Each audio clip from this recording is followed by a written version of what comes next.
میں جو انارکی پھیل رہی ہے، آج یہاں لڑائی کل وہاں لڑائی، فلاں پارٹی کا جلسہ، اداروں کے خلاف نعرہ بازی، عدلیہ پہ وار، یہ سب انہی چالوں کا حصہ ہے جو لیبیا، عراق، نائجیریا، مالی، شام، تیونس، افغانستان میں ہوا۔ اسی طرح عوام کو ایک خونی جتھے میں تبدیل کیا گیا، اور جب عوام کا غم و غصہ ایک تہائی کو پہنچا تو اس کو تصادم میں بدل دیا گیا۔ یہ سب ایک بہت لمبے منصوبے کا حصہ تھا۔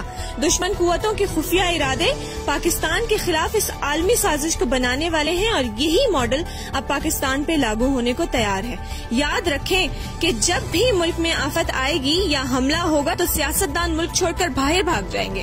ملک میں جو 230 خاندان ہیں جن کے بچوں کے پاس 5 سال کے ملٹیپل ویزا لگے ہوئے ہیں، وہ بھی ملک سے نکل جائیں گے۔ اب پیچھے بچیں گے میں، آپ اور ہماری طرح کے upper middle class, lower middle class, اور وہ لوگ جو غربت کی لکیر کے اوپر یا نیچے رہ رہے۔ ہمیں فساد کا سامنا کرنا پڑے گا، خون ریزی ہوگی، ڈاکے پڑیں گے، عزتیں لوٹیں گی، خوراک کی کمی ہوگی۔ اب ہم نے کیا کرنا ہے؟ سب سے پہلے تو کسی بھی قسم کی انتشار کی پوسٹ نہ پھیلائیں۔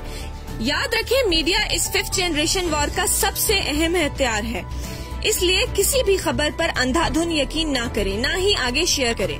کسی بھی جگہ انتشار کی کیفیت پیدا ہوتی دیکھیں تو کوشش کریں لوگوں کو سمجھائیں کہ ریاستی اداروں کے خلاف بالکل بھی کوئی سوشل میڈیا پوسٹ نہ کریں، اس سے آپ دشمن کے براہ راست دستے راست بن جائیں گے۔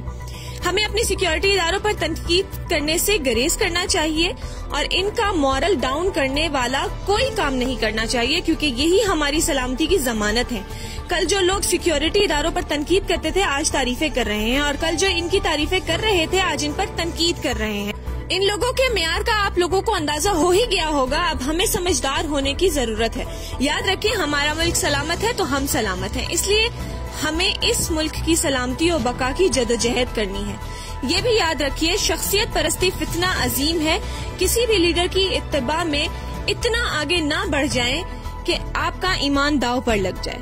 یاد رہے کہ پیارا ملک ہے تو ہم ہیں، ہماری شناخت ہے۔ اللہ تعالیٰ آپ کا پاکستان کا حامی و ناصر رہے، آمین۔